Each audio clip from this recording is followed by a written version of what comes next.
So let's get to our speakers. Our first speaker today, Tyler, you can start coming on up here. Our first speaker is Tyler Christiansen, who is the recipient of the 2015 PLC Self-Directed Learning Award. Typically, this recognition is given to people who do not take the traditional high school route, but who go on to do wonderful things. I think this is true. Tyler, you technically graduated from high school. Is that correct? Yeah. All right. We're not going to hold that against you today. Because the rest of his story is just so amazing. I'd also like to thank, and I don't know if he's here today, one of our fabulous volunteers, Bob Sweet, who leads our word working group. He made the award, which is this lovely mushroom tableau. all out of wood. It says, Tyler Christiansen 2015 Celebration of Self-Directed Learning. Is it? It's beautiful. It's awesome. And so Tyler is actually one of the most interesting people that I know, so I'm going to shut up now. And I'm going to let you hear from him. So Tyler, congratulations.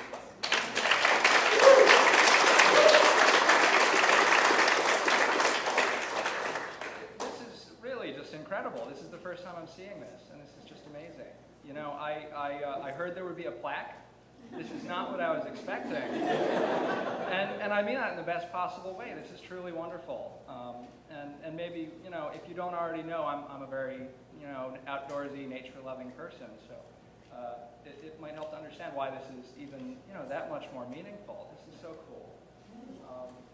So thank you so much, Joel, and thanks to PLC for choosing me to receive this amazing award. I'm flattered beyond words. It's really incredible. And I'd like to start, I guess, by talking a little bit about myself and share some of my background and experience in public school. I was, I have the good fortune of having experienced both public education, traditional education, and homeschooling. So it's given me a little bit more perspective about both. But a little about me now. I'm the Vice President and Education Chair of the Washington Crossing Audubon Society. I'm the owner of a small poultry business called Honey Branch Farm Poultry. I'm a current student in the undergraduate program at Rutgers University, the Ecology and Evolution program. And I'm the founder and co-director of a project called the Nicoya Peninsula Avian Research Station. So with that project, I go to Costa Rica annually. It's a bird banding and research project. I go to Costa Rica with a group of volunteers, and we band and research birds for 2 months out of the winter. This latter thing was the subject, made me the subject of a documentary called Field Biologist, which I know a few people, at least a few people in the room had seen. And that documentary really centered around the question, what does it mean to be a biologist? Is it your credentials? Is it your educational background? Or is it just your inquisitiveness and just passion for nature and the outdoors and scientific inquiry? And I am very passionate about nature and the outdoors. I'm mostly interested in birds and insects, but everything about nature and science is, just really fascinates me.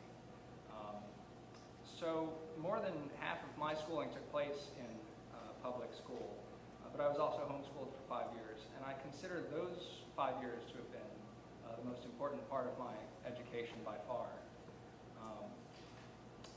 They allowed me to pursue and grow this passion I had for nature and the outdoors in a depth that would have been impossible if I had done it simultaneous to school, because I just didn't have the time.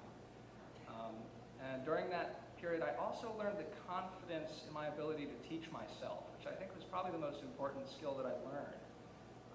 I think a unfortunate byproduct of traditional education is that it taught me to be dependent on others to teach me. When I think learning how to be confident in my ability to self-teach and learning methods to self-teach were much more important skills. So my connection with PLC is actually a very recent one, and it's through some of the people who are connected with it now. Shortly after I started homeschooling, when I was 4th grade, I met Allison Snikus and her family, who homeschooled. And with them, I was involved in a homeschool group called E-Cubed, which met at the Plainsboro Preserve. And I know Julie Horgan and her family from, actually from a very different context. We were neighboring vendors at the farm market. I was selling my poultry, and she was there selling gourmet mushrooms. And when things were slow, we would get to talking, and we often talked about education and just the current state of public education and traditional education, because it's something that we shared a lot of beliefs about, and something that we both took very seriously. And so I didn't have a direct connection with PLC until last year, when I was invited to lead a hike in the nature preserve right behind where they meet, in the Herrontown Woods Arboretum. And that walk was just really great. Some students from PLC joined me. We went out and we just had a blast. We were catching garter snakes and identifying plants, talking about science. What could be better? It was a really awesome day. And I was just really impressed with how engaged and inquisitive the students were. And I found that really inspiring. It was really cool, and I think testament to both the philosophy of PLC, but also the students who were involved. It was really cool.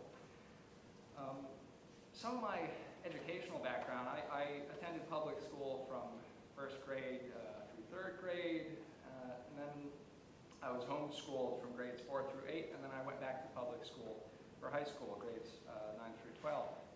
And with my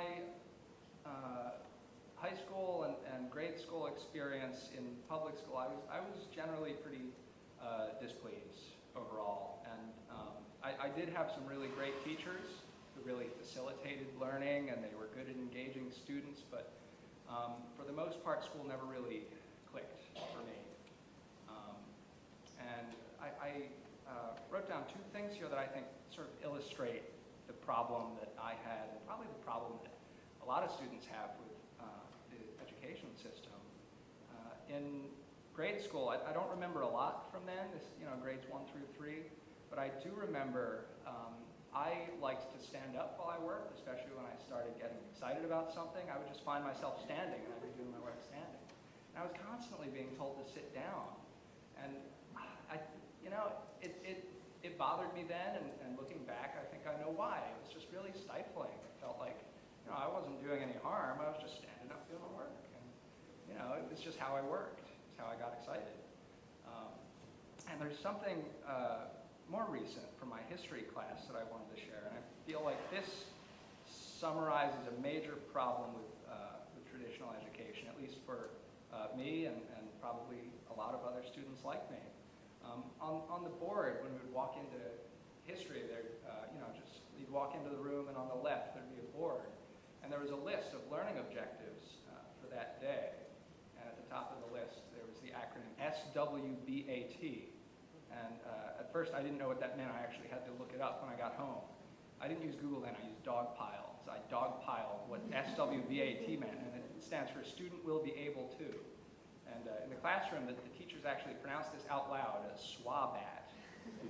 Okay, and then there would be a list of learning objectives for that day. And that always rubbed me the wrong way, and I was never really sure why until years later. One of the film screenings for that documentary I mentioned, one of my former high school teachers asked, what could have been done better, and what was wrong. And it got me to thinking about that in particular, because it really just stuck out in my mind. And I think I understand a little bit why I didn't like that, and that it was just so prevalent in all of my classes and through my whole school experience. I think it was because these goals weren't the students' goals. They were goals that the teachers set for themselves, and they would measure their ability to reach those goals in terms of the students, and that was what they viewed as a success. And it assumes that the student has no goals of their own, which I found sort of insulting. And it imposes the same goals on every student, as though their interests and abilities would allow them all to reach a certain point at the end of a 42-minute period. So if the student's more interested and more able in that certain topic, then they'd be held back. But if they're less less interested or less able regarding that topic, then they would fail. And at least in history in particular, I failed. I was just not interested. My parents were sympathetic to these struggles in school. They started getting really frustrated just as I did. And so we started to talk about homeschooling as an alternative when I was in the 3rd grade. So by the end of 3rd grade, we decided it was so hard for me that I was going to start homeschooling. And I was homeschooled for 5 years, up until 9th grade. And this period was really important for me. It allowed me to pursue my interests in nature, and it minimized the amount of time that I was forced to spend doing things that I found painfully boring, which was really important, I think. You know, I was able to pursue interests in reptiles and amphibians and plants and insects and fungi. This is very amazing. And photography. And I would, other people in my community we brought into this, which I really loved. I would meet with my grandfather, who was a physicist at the Princeton Plasma Physics Laboratory. And he probably got bored with these, but we would talk about math and astronomy. And I would meet with a neighbor who was an artist, and we would hang out outside painting and drawing. And I think most importantly, I would take on my own projects that were sort of unprompted, although supported and encouraged by my parents. Probably the biggest of these was I took on a project to make an illustrated key to the identification of over 100 species of tree hoppers, leaf hoppers, and plant hoppers, which are very small insects that most people go their entire lives without noticing. And it involved a great deal of research and close-up photography and technical illustrations and communicating with professionals in the field online. And it was just really satisfying to have this big project that I was able to pursue pretty much singularly and be encouraged to do that.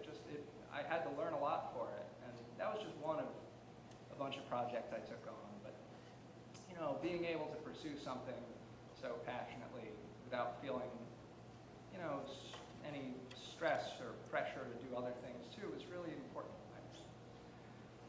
Anyway, after being homeschooled and after high school, toward the end of high school, I was confronted with the college thing. And, I'm actually a student in college now, but that took me 5 years to make that decision. So I had 5 years where I between high school and college. And toward the end of high school, all my peers were looking into colleges, and I was made very aware of how difficult it would be if I didn't have a college degree. I would be at a competitive disadvantage in the job search. And so I was very aware of that, and I was very stressed out by that, but it still didn't feel like a choice. I just, looking back, I know it's because I just wasn't ready. But then it just didn't seem realistic. I would start looking up colleges, searching for things like, college entomology. Just, 30,000 results. I just didn't see, I just couldn't get into it. It didn't seem relevant to me, and I was doing okay on my own. But I did tell myself that if I ever felt like I was stagnating, like not learning anymore and not productive, I couldn't find a job, then I would go to college. But those 5 years were actually really important. They gave me a chance to mature, and my interests broadened, and this just happened naturally. It wasn't something that I tried to do, but I realized that I had become interested in a lot of the things that drove me crazy in high school and that I just wouldn't have been able to do, because I learned how those things are relevant to the fields that I am interested in. There's so much, biology is such a broad field. You have to know a lot about a lot of stuff. So things just started seeming more interesting and more relevant on their own. I didn't have that stuff crammed down my throat. I just, they started seeming more accessible and more interesting later on. So a few years ago, I started realizing that it wasn't that I couldn't find a job that was holding me back. I did have a job. It was that I felt like I didn't know enough to be a good biologist and just a good, scientific inquirer. So that was the reason I started going to community college and taking math courses and science courses. And a couple of years ago, actually last year, I applied and was accepted at Rutgers University into its ecology and evolution program. And all of this was just motivated by the fact that I wanted to learn. So so I reached a point where that seemed like the natural next step. And actually, this was a funny story. I didn't write this down, but you know, I have to share it because I think it's just so funny. I was working at Rutgers University as a teaching assistant for ornithology when I got the letter back that I did not get into the university. So I had to take that letter to the dean of one of the departments that's related to ecology to explain to him how ridiculous that was. And he talked to some people, and eventually I got another letter saying, "You are in the program." But, oh, very, very funny. So now I'm in the program, things are going pretty smoothly. And I don't regret the decision to delay going to college, because I think I would have failed or done really poorly, and I just wasn't ready. I simply wasn't ready. So, you know, it was really important for me to just be allowed to make these decisions and to be allowed to educate myself and move through my education sort of at my own pace, on my own terms. I feel like I benefited a lot from that, and I'm lucky that I was able to do that because a lot of students aren't. So I'm definitely a believer that at least some individuals, if not everyone, can pave their own way through their education. And there are certainly people who can facilitate that, facilitate learning, and sort of, you know, have guidance and support and encouragement. But it's just so important to me that I was able to lead myself through it, even though others were involved. And I know I would have benefited a great deal from this community, from the PLC community, had this been around when I was, you know, trying to make the decision, should I you know, keep homeschooling? Should I go back to high school? I really believe in PLC's mission and their philosophy, and I know that a lot of young people are going to get a great education, and they're going to do it on their own terms, and they're going to be better off for it. So I want to thank you again, thank everyone for coming, and thank PLC for this amazing award. Thank you very much.